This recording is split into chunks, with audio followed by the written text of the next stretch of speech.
And we are live. Greetings, salutations, and welcome to today's episode of the World Anvil World Building Podcast.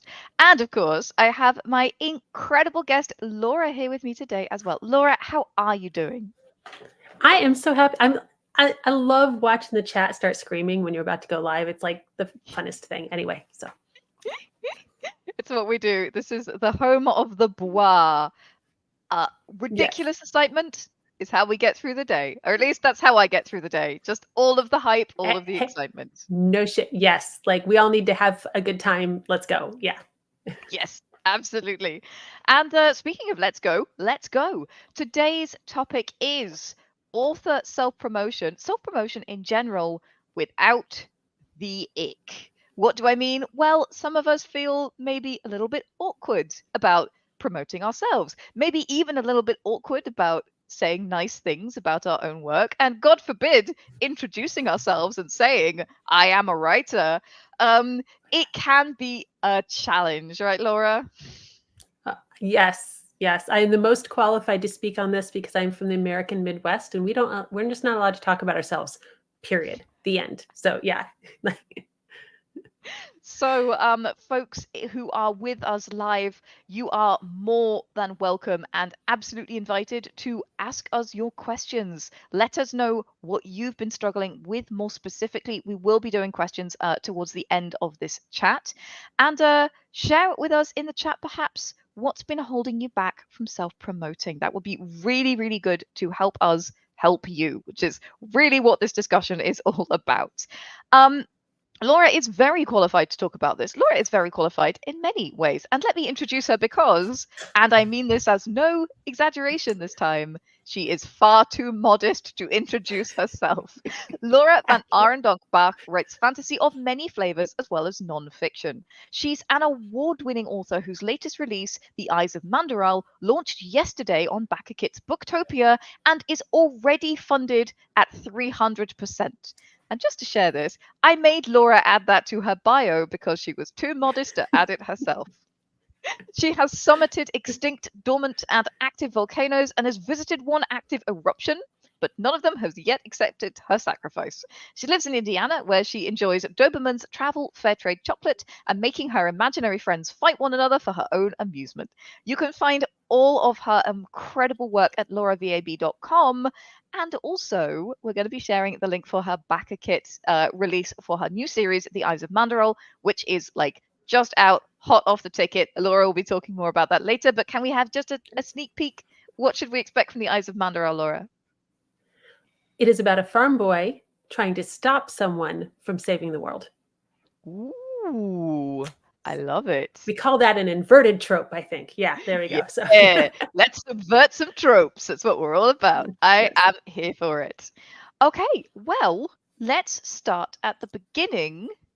And when I say that, I mean the beginning of your story. When you first started promoting your own work, how did it feel, Laura? You can tell me. It's okay. It's among like I needed a friends. shower when I was done. Like it was just like you're like, hey, I wrote a book. If you ask me what it's about, I'll tell you. But I feel kind of gross just like pushing that out there. And no kidding, when my first self-published book came out, won an award. Second self-published book came out, sequel to the first one, and 5 months later, people were like, wait, there's a sequel? Like because I just hadn't done a good job of telling people You that just there was a sequel. slid it out. Right. I just like, you'll just find it if you're meant to, And so, yeah, yeah. So I got better. Yeah. There's the thing, like, I also, I own my little author entrepreneurial business, and then I own another business in animal behavior.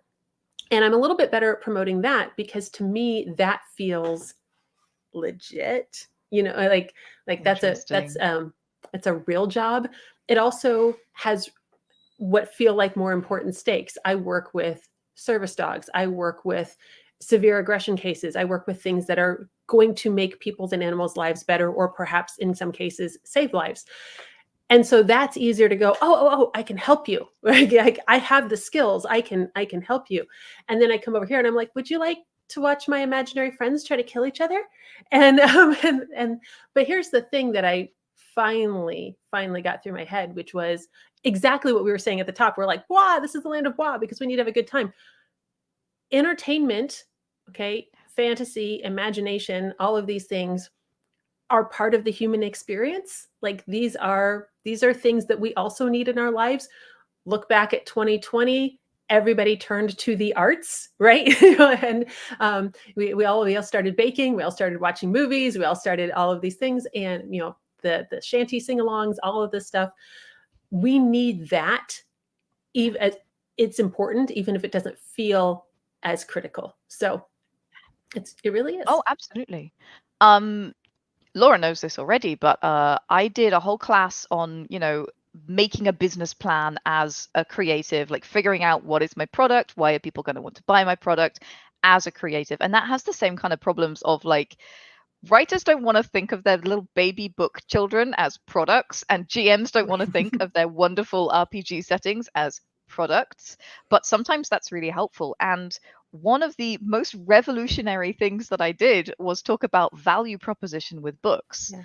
And books have a value proposition. Books have a value, and that value is it's not just frivolous entertainment. It's got a value Right. to make you feel part of something. It's got a value to make you feel seen, to see protagonists who are going through things that you might be going through. Reading Yeah. books, playing great games, they can be life-changing, and you never know who your book's life is going to change. So I would say that I cannot stop saying this. You never know who is going to be changed by your book, who's going to have an incredible life-changing experience by your book. It is your duty to get it into their hands. It is your duty to find the people who will love it and help them understand why they will love it so they can have that moment.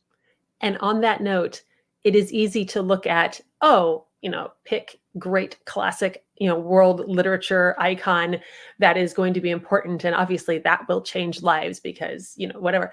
I've had a number of really amazing, comments and feedback on my book, but one of them is, this is my silly little, like, ridiculous, there's a murder mystery set at a geek convention. Like, this is just an excuse for me to indulge all my geek in jokes book. And somebody came up to me and said, I read Kanjab. That was the book I didn't know I needed. And I went, that book? Like, yeah, there's some stuff in it, but it's just me being an idiot with all my geek jokes. But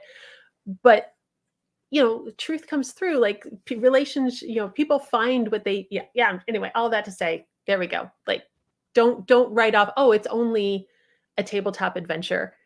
Yeah, it is. First of all, like, frivolity is also fine. Secondly, people do find things that they need in unexpected places. So who are you to write off their experience? So Absolutely. yeah. Delian in the chat says a good book at the right time can certainly save a life as well. Very, very truly Yeah. spoken. And I know sometimes when I'm at my lowest or I'm really struggling, what I need is a bit of frivolity, right? Like that has a place for mental health. All Mm-hmm. this to say, even though it feels icky, it is important to promote your work. You never know whose life it is going to change.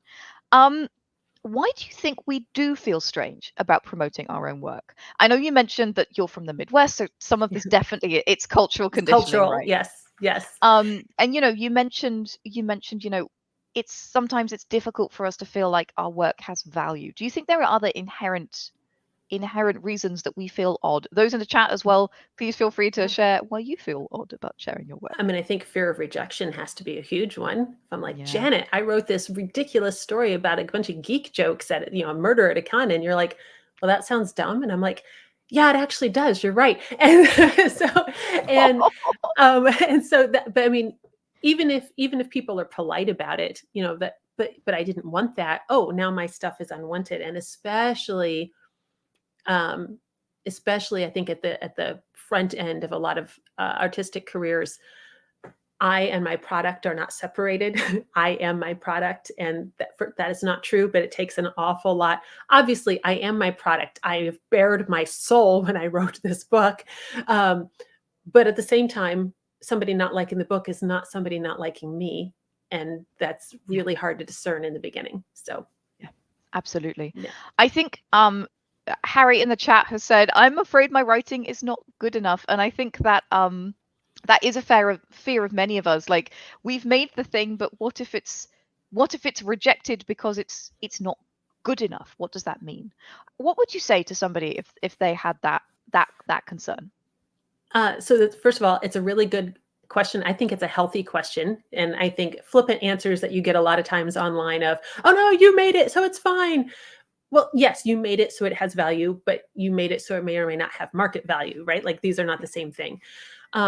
So what have we done to make sure it is good enough? Heavy air quotes, and I could spend like 90 minutes talking about what good enough means. So we're gonna truncate that here. Next stream, Um, next stream. yeah, yes, but has a critique group looked at it? Have I had test players or beta readers or things go through and give me feedback? Because if I have spat out a first draft and then I'm like, here, give me money for this, odds are probably it's not good enough. But if I have put in the work and done some validation before I ask people for money, I've checked that it's worth asking people for money. So it's not an inherently bad question. I'd say, okay, great. Let's walk through the answer process. What have we done to check on this? And all that means then is, oh, there's a few more steps. It doesn't mean that it's not good enough. It means I need to find some beta readers or whatever. Yeah. I absolutely agree with that. And, there's a reason that you test software before you put it out, right? Like, Yeah. it needs to go through that process. It's the same with books. They need to be, different people need to weigh in on them. It's very, very difficult to do all that work by yourself, which is why writing communities are so important. Beta readers are so important. If you want to, raise the level of it, you can send it to an editor, or you can, if you can't afford a professional editor, you can work with another writer and give each other the deep editorial kind of feedback.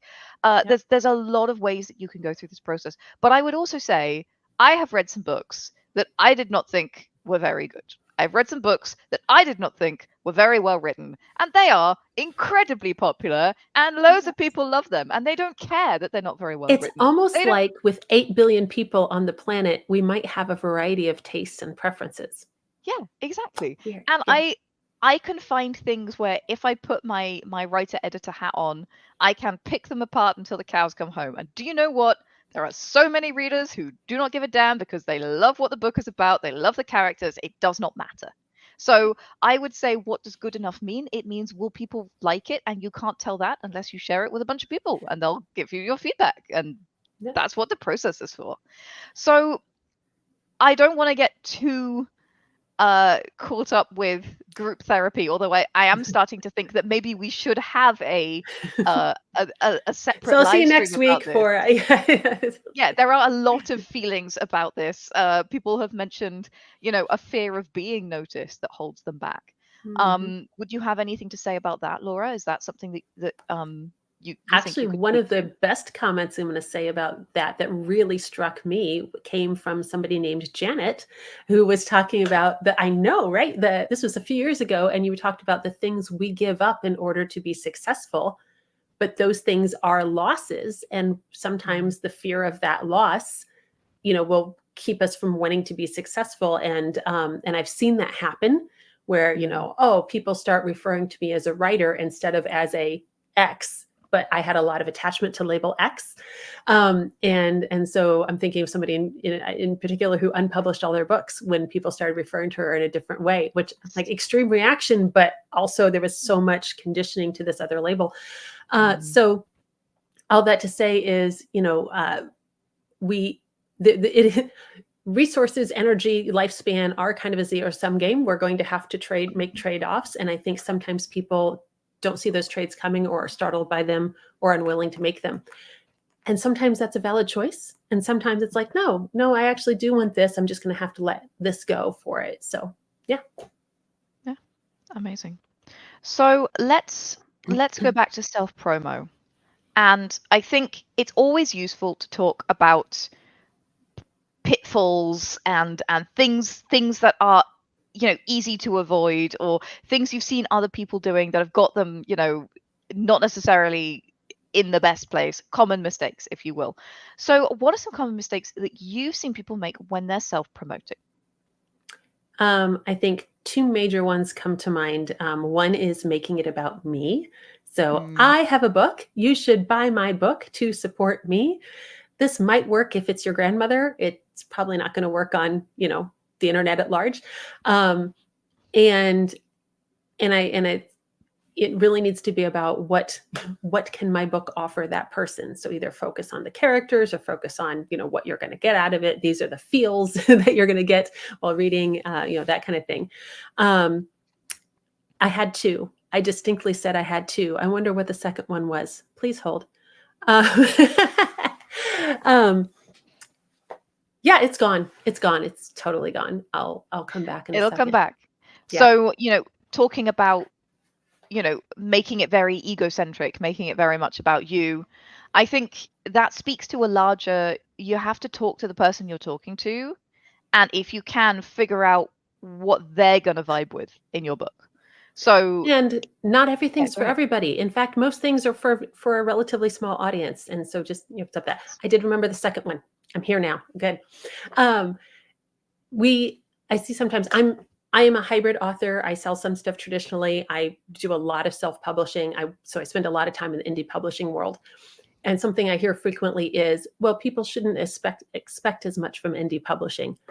No, you like that's the same dollar. Okay. Like they're gonna spend money. They're gonna spend the same amount of time reading an indie book versus a trad pub book. They should get the same value out of it. So yes, the editing does need to be good. Yes, do level up your covers, these kinds of things.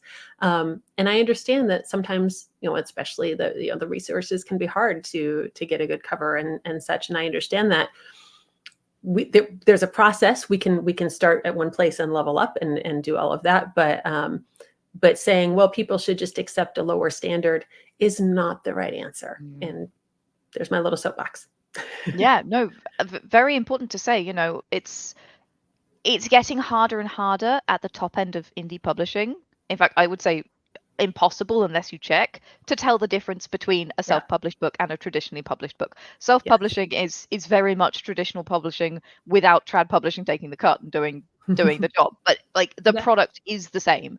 And yes, I totally agree with that. That's definitely a common mistake. Um, I think one of the common mistakes that I've seen authors make is not knowing who they're talking to. So Hmm. a lot of authors are not necessarily very good at figuring out who a book is for. Right. Um, and then making sure that they are talking to those people and finding those people. So if you're writing a romance book about pirates, you need to figure out who's reading pirate romance books. Like if you're writing Right. a mecha warrior power fantasy, you need to figure out who's reading that and make sure you're talking to those people in those terms, because And if you're marketing talking, go ahead, sorry. filter out people. Sorry. Yes. Marketing should filter out people, which sounds terrifying, especially when you're starting and you're like, I just want to sell a book. But I know we've talked about, if I've got a table at a convention or something before, and I set up my table in such a way, I want my table to feel like a movie poster. Like you've got Mm, genre, you've got, exactly the kind of vibe that's going to happen if you walk over here. And if people walk by, look at my table and keep going, I'm happy that they self-filter. They've saved them time. They've saved me time. I'm yeah. not going to experience rejection because I filtered them out before they ever got to my table. Yeah, And that's absolutely. And you yeah. said it so eloquently before, but not every book is for every reader, and that is Mhm. okay. It's very scary for writers to be like, but I'm limiting, and honestly, it's Right. true for everybody creating a product. Yeah. World Anvil is a niche product. If you are not into creating fantasy or sci-fi worlds, you're probably not interested in World Anvil. If you're not Right. into the Dark Crystal and tabletop games, you're probably not interested in the Dark Crystal RPG, which is one of my books. You have to find the right people who will love your thing and then figure out how to talk to those people. That really is the But secret niching of marketing in a down, nutshell. yeah, Yeah. niching down like that actually allows you to generate even more. more enthusiasm. So World Anvil is a really niche product that honestly my mom probably doesn't even know exists. But you know what? Your chat is screaming when you launch a stream. Like you find those people, and then we build off that and feed off that. So yeah. Yeah, exactly. And you're wasting time and energy talking to the wrong people anyway, because Right. even if they bought your thing, they wouldn't love it. And as far as I'm concerned, that's dishonest marketing. Honest Right. marketing is, this is my thing. If you like that thing, you will like this. And I would always rather not sell a book than sell a book and get somebody to write a bad review. Yeah, Always. absolutely. Yeah. Yeah, there's a very famous bad review from Gail Carriger, who writes LGBT steampunk fantasy, and somebody had gotten to book 3 and gone, do you know what? I think this writer has an LGBT agenda. That person had not read the signs. Somehow they had not seen the flags, which are very clear, to be fair, on Gail's books. Uh, but that's the perfect example of the wrong reader finding those books. Like, somebody who does not like that is not the right reader for those books. Right. Um, so yeah, absolutely, and that resulted in a 1-star review because they were outraged, and yeah, that was not compatible, you know. Yep. Yeah. So I'm sorry, go ahead. No, no, no. I was going to say that we've talked about what hasn't worked well or what you should look out for.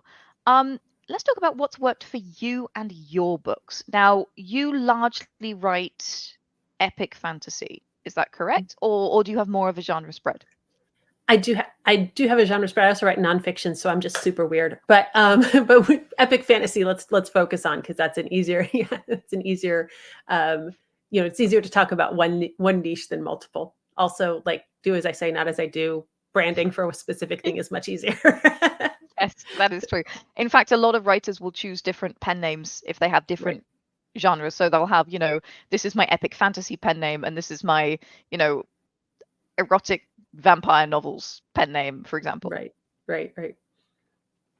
So really, with saying what methods, I'm going to start really, really broadly first and just say platforms can be hugely different. So I have a title, it's an award-winning title. It's got a really high star rating. Those people who read it generally love it and recommend it to other people.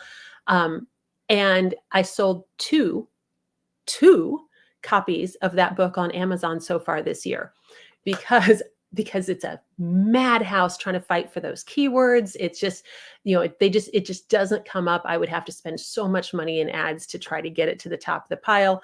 But I was at Gen Con last month, and I sold almost 50 copies of that book in a weekend at a live event.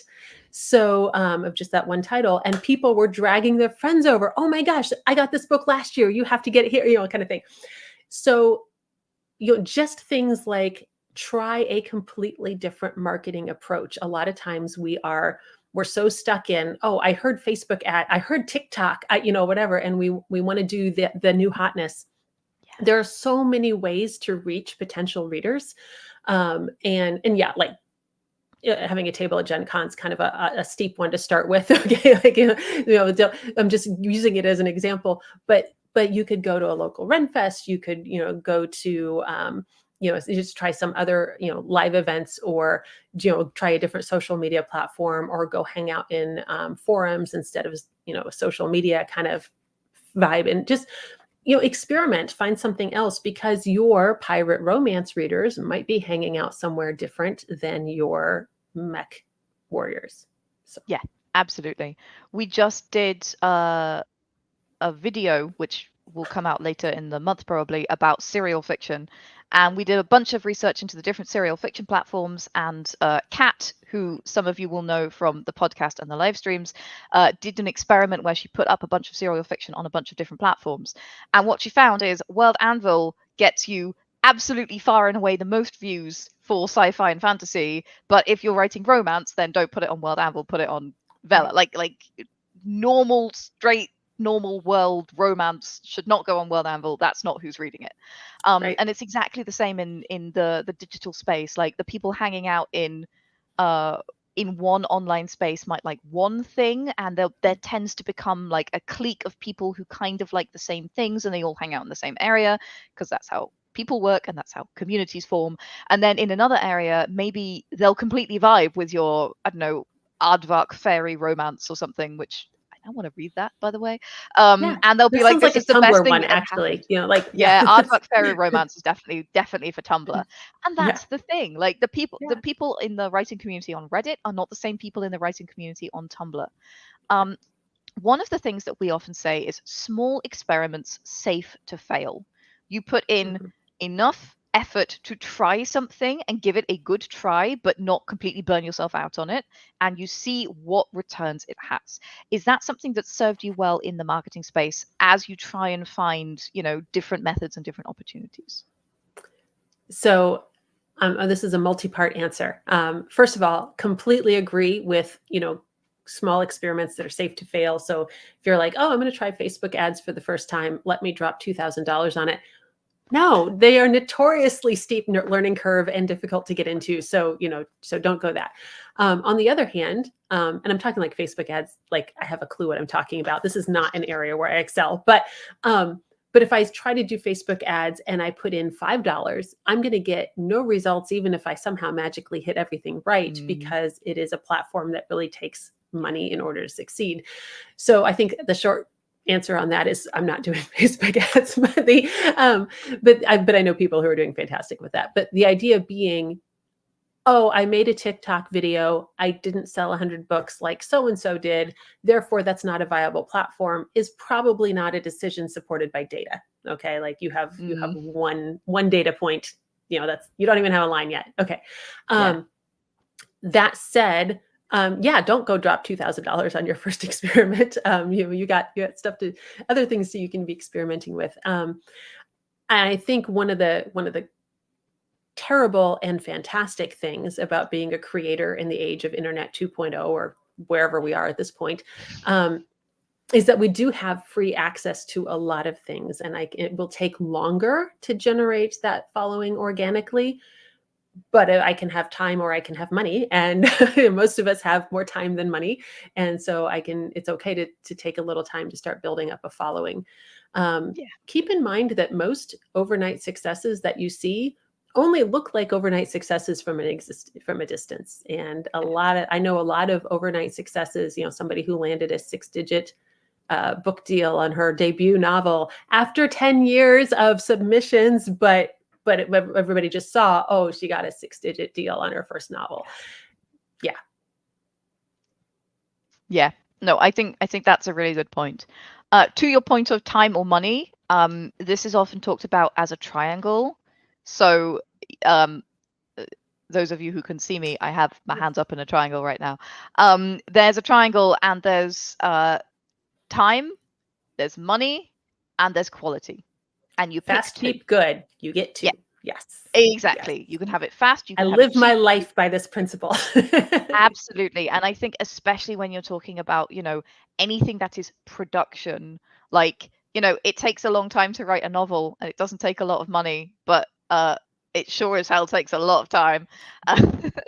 So that's definitely an equation to keep in mind when you're looking at marketing. And, if you want things to be shoestring and not expensive, they're probably going to take longer and you may have to invest more time into making them good. Um, if you think it's worth it for that platform. I will say, sometimes it's worth doing things badly to start with, just putting something out and seeing if you get anything or a small splash. Yeah. Um, as well. That's definitely something, like, don't try and make it perfect before you do your first TikTok post or something. Like, I think Look, that look, you can going back always to take it down. Like, oh, I wrote a blog exactly. post and it's terrible. I hate this. Rewrite it. Take it down. Do whatever. Yeah. It's fine. Yeah, and going back to common mistakes, I think people who absolutely, polish to a shine every single post but can only do 2 posts a year, maybe that's not the best. Maybe it is the best for you and your audience and your brand, but in general, it's it's a balance between, how much you're producing, how much content or, creative lead gen posts, what time, whatever. And I told you before we got started here and came live, back when I was streaming regularly, which I'm no longer streaming as regularly, but when I specifically chose streaming over other forms of video content so that I wouldn't agonize and perfect it into oblivion. So like, no, it's out now. There it is. It's out. And so, yeah, I made that mistake. We call that authenticity. And so, that, because I knew that if I didn't do it live, it would take me so much longer to get anything done because I would obsess over it. So, Yeah, absolutely. Um, how do you handle social media? I know this is always a very big one. A lot of writers are like, and a lot of us, a lot of GMs, a lot of all of us creators, they synonymize self-promotion with social media, which by the way is not true at all. Absolutely not. You can promote yourself in forums, you can promote yourself on Amazon, you can promote yourself by coming on a live stream and speaking. There's all sorts of ways to promote yourself that doesn't involve social media. So I just want to nix that preconception right now if you've been sitting there thinking, marketing but and promotion. advertising are also not synonyms. Like, yes. Yes, Yeah. absolutely. Yeah. Actually, before you go ahead, can you speak a little bit to that? I think that would be a very useful brief Oh, conversation marketing to have. versus advertising? Yeah. Marketing versus Advertising advertising. advertising is one subtype of marketing. And advertising is, I'm going to just say it's paid promotion. Like, I'm pushing a Facebook ad into somebody's feed, or throwing flyers at people, or whatever. Marketing is more about branding, and overall presentation. So if you see my okay, I'm gonna go with a really cheaty example. Hold on. If I hop over to, I have a visual aid over here later, which I've lost for later. If I brought in, as my streaming layout here, and you went, oh, that's an interesting picture. I wonder what that is on the right.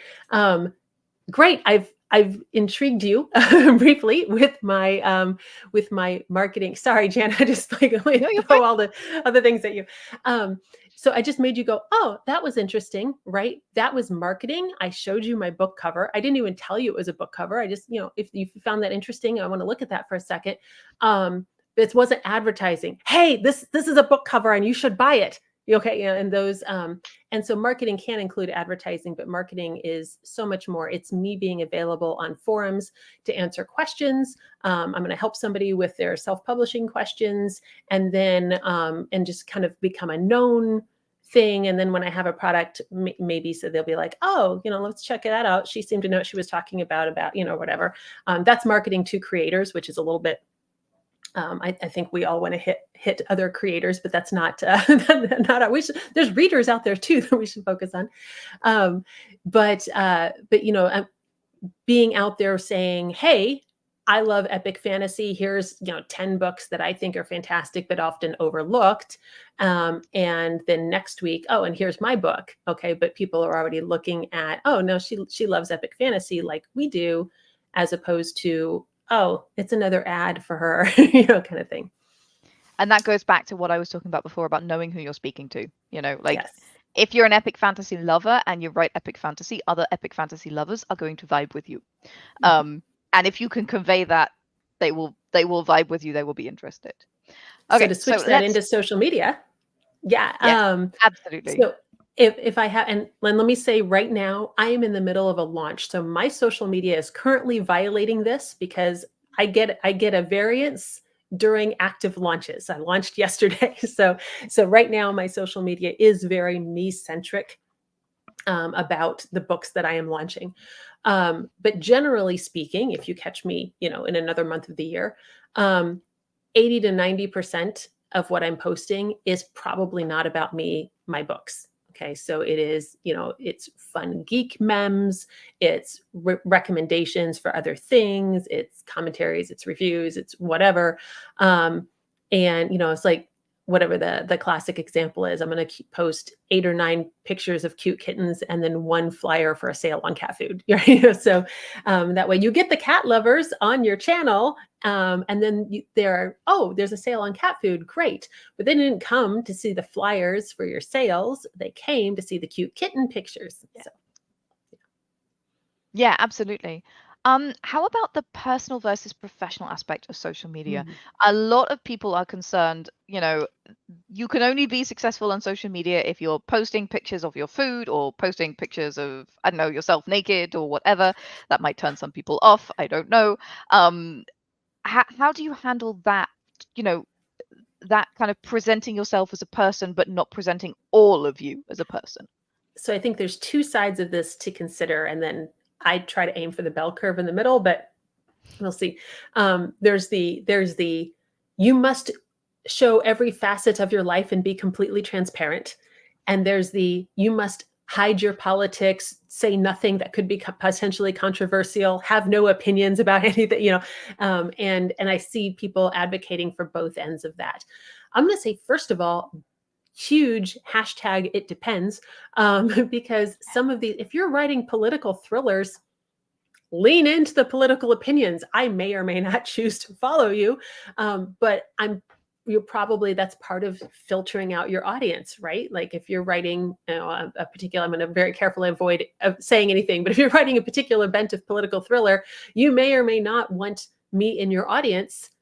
So filter that on social media before I buy your book and then go, oh, I can't believe they're a supporter of, whatever. That said, if you're writing, erotica and your day job as a kindergarten teacher, maybe separate those a little bit Yeah, more on your social media. yeah, Great place for a pen name, these kinds of things. But as far as, how transparent to be, I think authenticity is valid. Like I'm pretty upfront about, oh, I had this setback, this book is delayed now, that kind of thing, versus, oh, I woke up this morning and I stubbed my toe and I had a bout of depression because of this hormonal thing. And all that is more information than anybody particularly signed up for when they, got on my social media. So um, it's a lot of management. Just be a real, again, I think if you're doing more marketing than advertising, it's easier to be a real person, because I'm going to talk about, these are my favorite books. Great, I'm going to tell you why they're my favorite books, but I don't have to give you, my medical history or something along yeah. with that. Yeah, absolutely. On that, I have a friend who is a judge who literally has a pen name for exactly that reason, because she doesn't want her, professional judicial life to interfere with Right. her. I write fantasy stuff. And I won't tell you any more than that because I don't want to out her. Right. But yeah, like these things are really important, particularly if there's a disconnect between what you're writing. I would also say that, some of us don't share a lot of stuff on social media that is personal. Mm-hmm. Um, and some people might, need to share more personal details as pertains to their book. For example, my favorite books, which they might not otherwise be sharing, but it's a good idea to try and find your readers. So another thing that Gail Carriger does very well is she posts a lot of content that is related to the era that her books are. So she writes Mm-hmm. Victoriana steampunk. So she posts loads of Right. pictures of cool dresses and tea and cakes, because her books are about cool dresses and tea and cakes in addition to, steampunk adventures. So I Right. think you can definitely put a personal slant on that kind of content and say, Absolutely. I just found a picture of this dress and I absolutely love it, what do you think? So it's still coming across as a personal voice, but it's not actually about your life. It's just about a thing that you thought was cool. Right. Absolutely. Yeah. Yeah.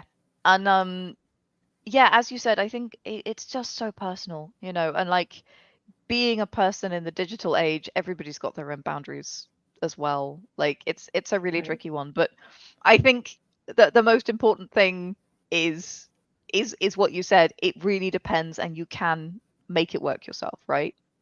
And you can flex whatever boundaries you have set depending on what's going on. Like there are, there was a time when I was more open about, hey, I'm having this particular health challenge because it's affecting my work. So this is happening, and stuff is being affected because of it. But I didn't say anything more than I was comfortable saying. I just was like, hey, heads up, I'm kind of Yeah, an idiot right now because my brain's not working. So let's do yeah, this. And I got zero pushback on that. And in fact, most Yeah. people will be like, "Oh, wow, we hope that improves. No worries, we're fine." And then later I was like, "Okay, this is going to come out now," and they're like, "Hooray!" And so this, it's you can change. And normally I wouldn't post something health related. Why would that even matter to somebody's day? But now it's affecting them, so I just felt like I wanted to give a little heads up, and then pulled back. And that was, I don't know, at this point, 6 7 years ago.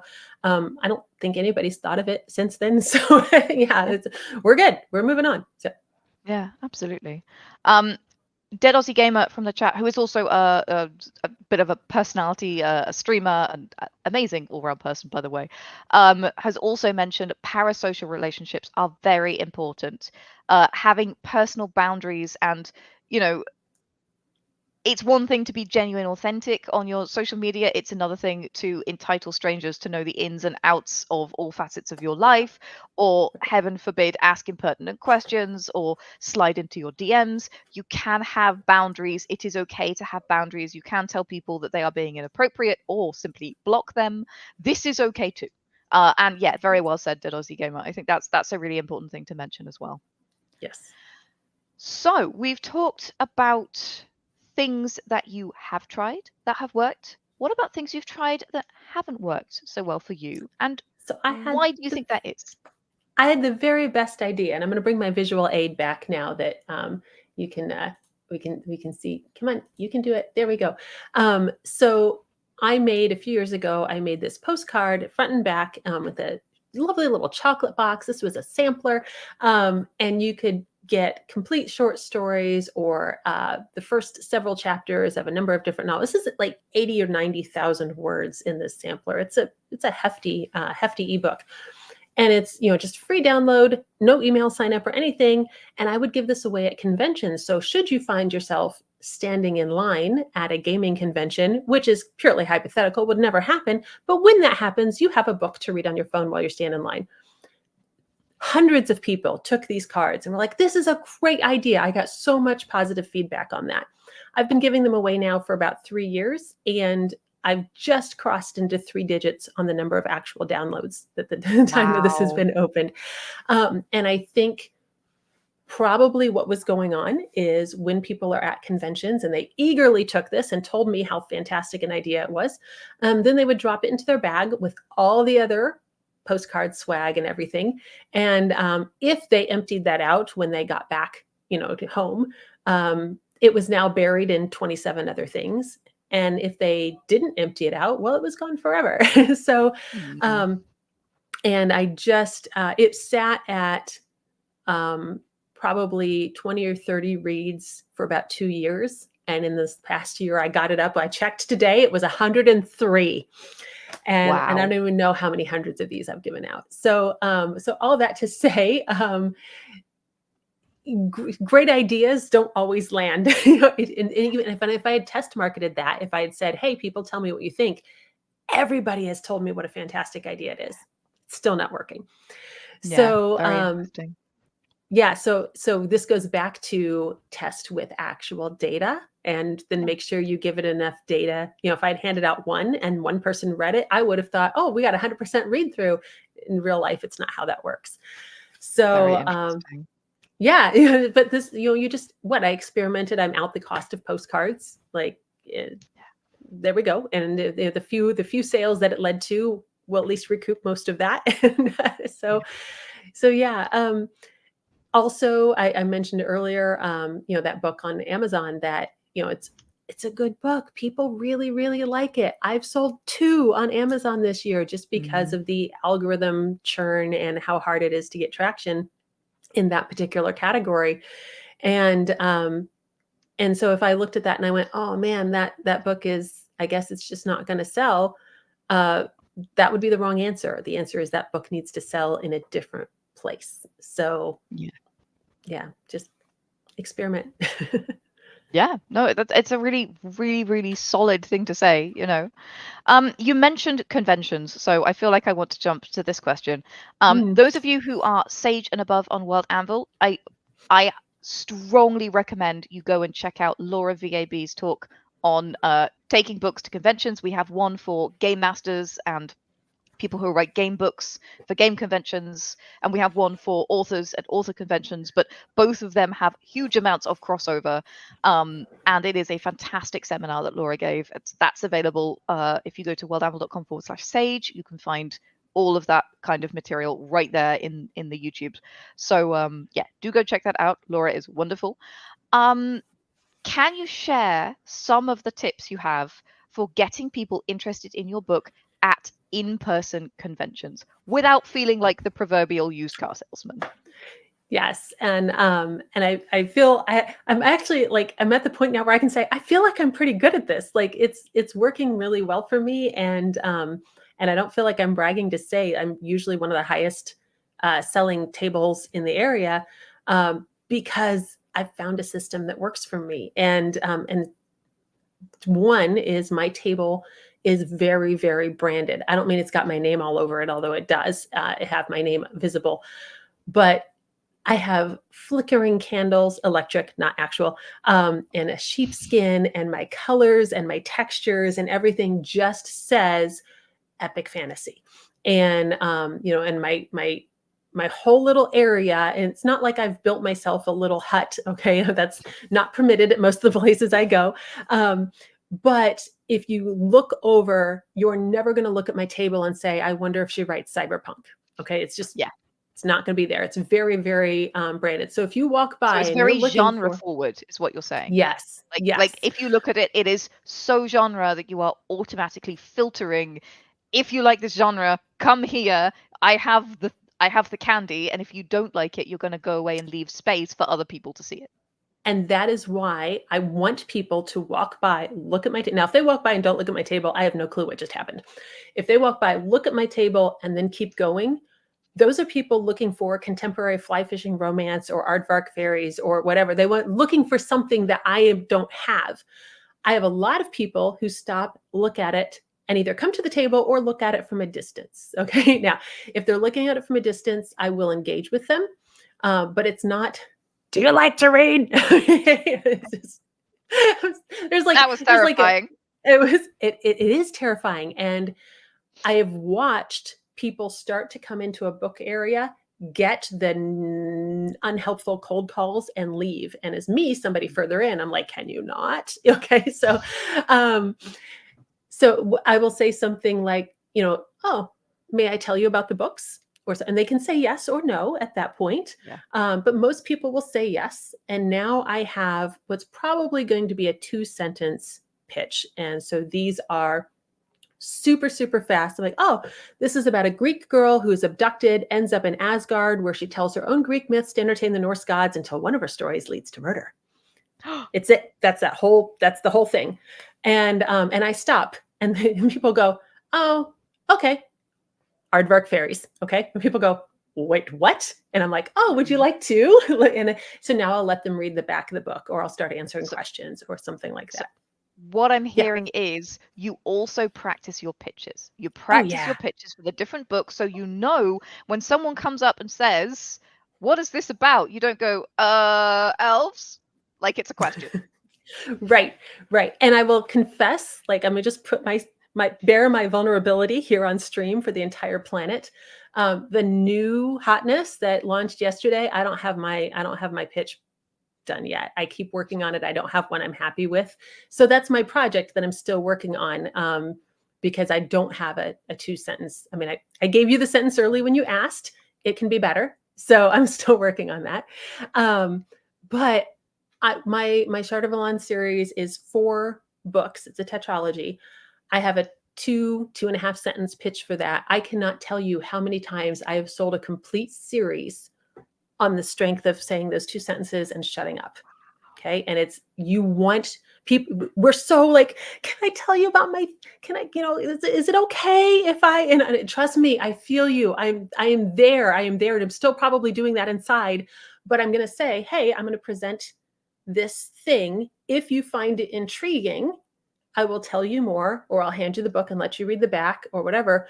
But, and this doesn't happen in all venues. This is very definitely, some Gen Con, much more likely than at a library fair, right? But people go, oh yeah, that's great. Package it up. like, but it's because I put so much work into, they're already standing in an area that's oozing epic fantasy vibes. I have solid covers. I've given them a really good pitch, and I'm not being pushy. And I hear so often people like, well, I don't want to be pushy. I don't want to be cold calling people. I don't want to, and I'm like, I do none of those things.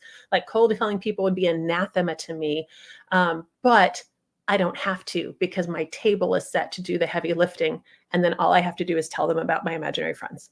So I love that. What I love about that is that you lead them in, you don't drag them in.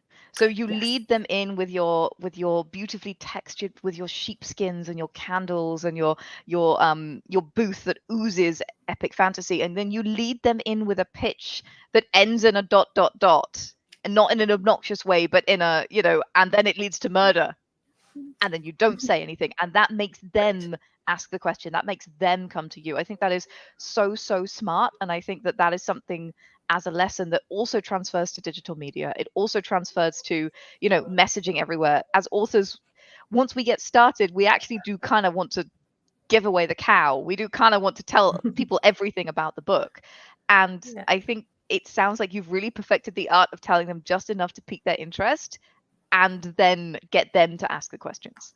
People want to engage with it. They can't engage with it if I don't shut up. So let them read the back of the book, let them flip through. I'm there to answer questions. They have questions about content. Do they have, whatever, all of these things. And then if they don't want it, if they look at it and they're like, hmm, it's not personal. That book didn't resonate with them. Okay. And so Yeah. maybe another one on my table will, or I'll say, oh, well, what do you like? Well, I'm actually shopping for my middle grade, middle school nephew who's, oh my gosh, Kevin's got a middle grade book. Let me walk you down to his table, which is something I do all the time, because then Kevin will also send people back to me. Right. So yeah, it's just always remembering that they're trying to connect with a book, and it's not a rejection of me personally. So Yeah. Yeah, absolutely. No, and I think that's so smart. And given that we're talking about self-promotion without the ick, without feeling awkward, what you're telling people is you can actually say less, and you can actually just be really nice and human, and you can just yes. let people browse once you've lit the fire of their imagination. That's enough. I did want to talk about this quickly. We've had such a good time talking. We are getting towards the end of this. Now you are an award-winning author. Do you think those awards have helped you in self-promotion, or have promoted for you, or what have you? I don't think they're as useful as they used to be. And I think Mm. part of that is, the landscape has changed in marketing so much in the last 10, 20 years.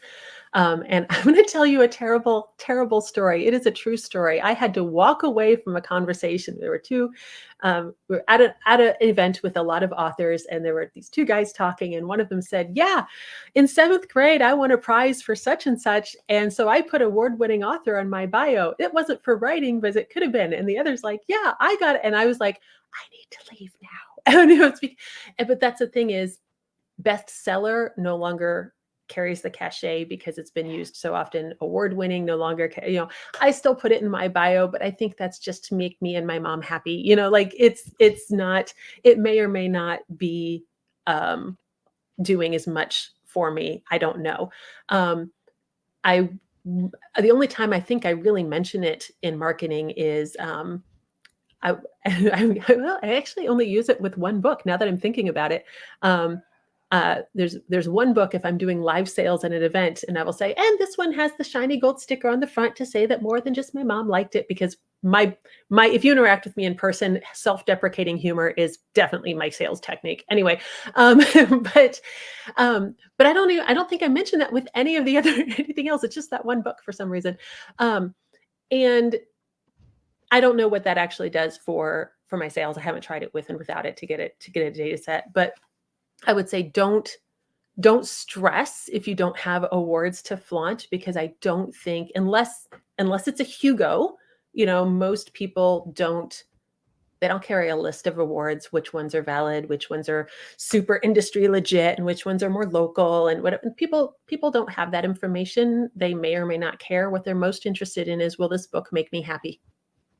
and Yeah. you can answer that. So, yeah. And speaking of will this book make me happy, Laura's book funded on BackerKit at 300% already. That is in what, a day?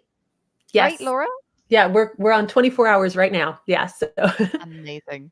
Absolutely incredible. Well, I mean, first of all, huge congratulations. That is wild. So this is the Eyes of Mandaral series. The Poet's Eye and The Prince's Song are both on BackerKit. Is that correct? that's correct. You get the whole story. No waiting for book 2. Love it, love it. So you can pick up book 1 and never have the George R.R. Martin Rothfuss pain of wondering, will it ever finish? Will you ever find out the end of the story?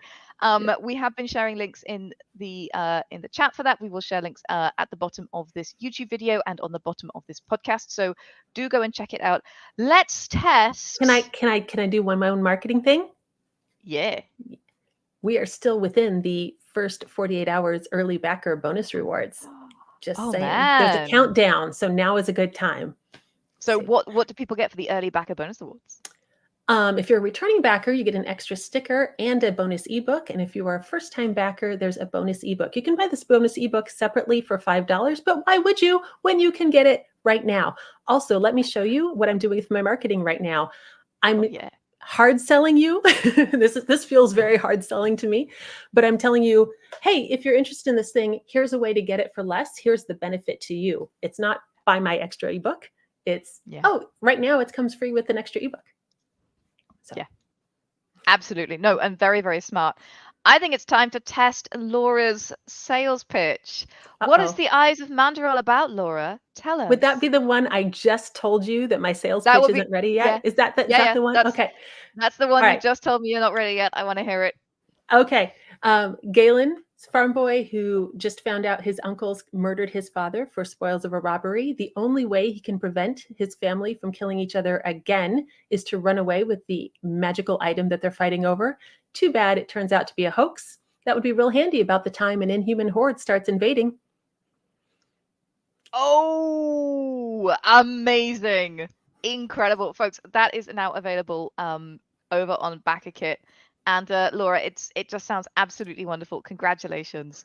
Laura, of course, is an Anvilite. So as we always say, if you do support this project, you're supporting a fellow Anvilite. And if you can't support with money, why not share it with somebody who would love this book? Why not share it on the internet for your friends? So thank you. You can spread the Anvilite love. We have some wonderful questions from you guys. So let's hop straight to those. This one is from Myth X Cross, who asks, when is promoting myself too much or too aggressive? What is the balance there?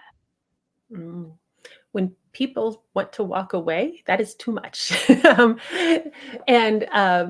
So real life example, I literally had someone pin me against a wall to give me his book pitch. That is too much, sir. Like, stop. Oh, yeah. Yes. That's not okay. Like when you're creeping people out, we're thinking about survival, not about your book. Okay. But I would say always go back to, is this about me or is this about what my book can do for the person? Okay. And if if the message feels like buy my book, that's probably not, it's really hard to take in large doses. But if the message is, here's a really fun story about this thing that's going to relate to you in this way, that's about them. People love talking about them. Okay. I barely came into that. So yeah, in a very vague and non-specific way, I think that's probably our guideline. So nice. I like that. That's really helpful. Another great question from Dead Aussie Gamer. If you don't mind the hot topic, and again, if you mind, that's okay. I'd love to know your thoughts from the perspective of women, but I think we can speak more generally to this, towards the topic of concealing your relation status. And I think what he means specifically is online, but maybe in general as a kind of public face, public entity. What are your thoughts on this one, Laura? No, that's an excellent question. So I'm pretty open about the fact that I'm married. My husband gets mentioned occasionally. I don't take off my wedding ring when I'm doing, appearances or whatever. But I think that comes up less as a question for married women than for single women, and then of course there's a range of things. And here's the thing: I would say that is one when I said earlier about you can change your parameters. That is one that's a little bit harder to take back. Surprise! I'm no longer talking about my husband or something that's out there now. Um, I would say in those areas, if you're wondering if it's like, oh, I never even thought about, if I should if I had that, maybe that's because that's not a concern that you've had. So then great, you're comfortable with that. Or maybe now that you've thought about it, you're starting to wonder if you might be a concern. I'd say err on the side of conservative. It's always easier to release more information than to try to get it back. Also, relationship statuses can change. Um, Absolutely. so and I was recently talking with a friend who was trying to deal with her author bio about being widowed and such, and I'm like, look, people don't need to know that about you. That's not why they are here. Okay, they're here for the stories you write. They're not here to know whether or not you're in couples therapy. Like, that's not what they're for. So yeah, I think too, this can be one of those things that maybe varies by genre a little bit. I think people can get it can happen anywhere, but people can get a little more grabby and invasive in some areas than in others. And I would just say, err on the side of conservative. And if it's something that concerns you, then it doesn't need to be out there. It's not going to make a difference to anybody on how good your stories are. Yeah, absolutely. I think it's also about the persona you're trying to put out there. So the example I'm going to reach for is K-pop artists. K-pop Mm-hmm. artists are not allowed to publicly be in relationships. The reason is they are sex symbols. They are supposed to be desirable and seem available. If that is Yeah. part of your brand, then okay. If I'm not going to tell you what your brand is. I don't know what you're writing. I don't know what you're creating. If that is part of your brand, then concealing your relationship status could be a good idea. If you feel weird about talking about it, concealing your relationship status is a good idea. And I think it's there's a difference between concealing and just not talking about it as well. And I Right. think that Right. both are fine. It's entirely Like, up to you're you. not Nobody hiding has anything. It just doesn't exactly come up in nobody conversation. It's not relevant. Yeah. totally, and nobody has a right to your personal information. You're allowed to divulge what you want. That's what I would say. Right. And it's like we were talking about earlier, like people shouldn't feel entitled to you. And if you do, well, that's what the social tools are for. Block them, report them, whatever it needs to be done. Right. We have a wonderful question. This was very heartwarming from Harry over on YouTube, who says, my daughter, who is 15, is an astoundingly good writer. Yes, of course, I'm biased, but she hates other people reading her work. How do I encourage her to share in a way that isn't too dad? What are your thoughts on this one, Laura? Oh, this is such a good question, and it's hard because 15, like, that's the most emotionally vulnerable period. Like, um, I would say if you can, okay, so first of all, like, she's 15. This doesn't have to be for sale. We have so much time to get confident and build up, things with this. So this is a great place to look for other, peer writing groups, critique groups, reading circles, trading. There's like so much. There are a lot of writing communities on different social media platforms that will read each other work, and because they're just there to cheer for each other, they're mostly just cheering for each other. And yes, would I say this is the best way to vet your work for I'm going to sell this in next month? No, but that's not what we're here for. We're here for building confidence. We're here for just writing those first million words, right? Which is a milestone for a reason. And so I would say find some peer groups that are just going to enthuse, and those are actually probably easier to find than it feels like, because a lot of times we're so convinced that we're just going to throw our writing to the wolves, but there's a lot of people who just want to fangirl over something. Yeah. Yeah, Okay. absolutely. Um, I would say the best thing you can do for your daughter is make sure she doesn't throw anything away. Yeah. That was advice that I got. I was a young person who was very creative. I was often very self-critical. Gosh, definitely shed that as an issue. And one of the best things that an adult said to me is, "Okay, you don't have to like it, but don't throw it away. Hang on to it." And I am so glad that I got that advice. So that is the first thing that I would share.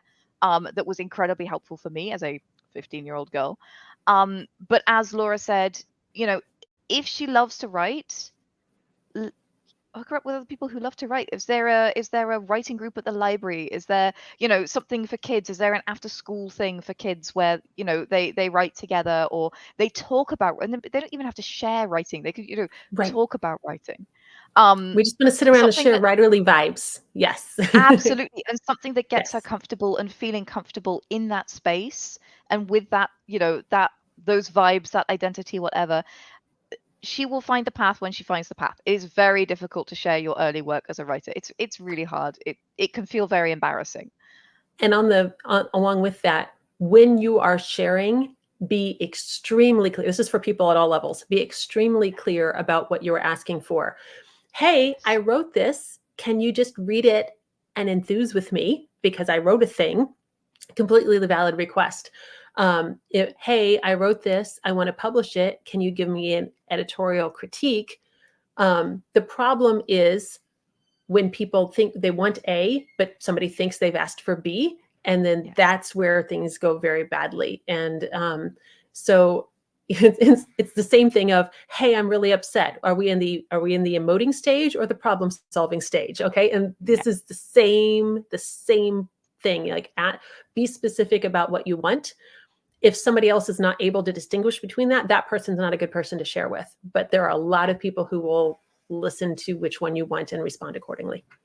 Yeah, absolutely. And I cannot second that enough. I have literally lost a friend over this, over somebody who like really got the wrong end of the stick on like what was supposed to be happening. And yeah, things went really south. And I'm a very chill person and I cut my friends a lot of slack. So that was kind of a big breakup there. And I'm sorry. it could have been avoided so easily. So yeah, fantastic advice there. Um well, what are your final thoughts, Laura, for somebody who is sitting there thinking, okay, maybe it's time to start promoting myself for the first time? What do you think, Laura? The absolute you go to Gen Con. It's freaking huge. There's 100,000 people there. You show them your book and you say the worst possible thing, and they walk away and they're now lost in a crowd of 100,000 people, and I move on with my life. Okay, like, it's most cases it's not actually a critical life or death kind of failure. Like, just experiment a little bit. Just go out, try something. Put yourself in a place where you have, done a tiny amount of research and you see like, oh, there might be some receptive people here, and see what happens. And if it doesn't work, well, I spent $20 on the local craft fair booth and I guess that didn't happen. So I need to try a different kind of environment next time.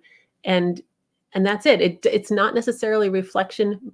How many marketing skills I have is separate from how many craft creating skills I have. And I need to develop them both separately. So one is not a reflection on the other. It just means I need to level up my marketing a little bit at a time, which we already know how to do with other skills. So there we go. Laura, thank you so much. You have spoken so eloquently on this topic and just been a wonderful guest. Thank you so, so much for joining us. Thank you for having me. This was really fun. Oh, absolutely my pleasure. And you'll be seeing more of Laura. She's awesome. We always want Laura back. As a segue, if you're looking to promote yourself and maybe get some incredible swag in the process, tomorrow we will be launching the Hero Forge Challenge. Hero challenges and competitions are a great way to get your work seen by lots of people. There's a huge community around there. So if you're looking for a little bit of promo and self-discovery, a competition or a challenge can be a very good way to do that. So do come and join us right here, same time that this stream started tomorrow, as we reveal what the topic is. And we'll be unpacking it with you guys as well. And yeah, just big reveal. That's what's going on. We are going on a raid, and our raid shout is Light Up the Forge. We are going to another Amberlight Dazzling Cat. Those in YouTube, I have shared the link if you would like to come join us. Please shout out a great big Light Up the Forge when you get there to let them know that we sent you. And for all of you, I wish you a fantastic time zone. I wish you the best of luck with your self promotions. And I will just say one more time, the best thing you can do with your book is get it into the hands of somebody who loves it. And that is the art of marketing and self promotion in a nutshell. You're just sharing a thing that is great that will make somebody else happy. That's it. No evil, just love. And on that, I would like to invite you all to grab your hammer and go world build. See you soon, guys. Bye.